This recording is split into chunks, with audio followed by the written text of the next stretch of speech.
সময় ছিল যখন আমি ছিলাম না এ পৃথিবীতে কোনো অস্তিত্বে।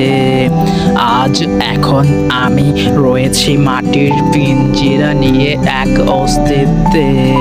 কোনো একদিন হয়তো বা আমার সময়টা যাবে ফুরিয়ে, তখন আমায় তোমরা সবাই যাবে ভুলে নির্বিশেষে।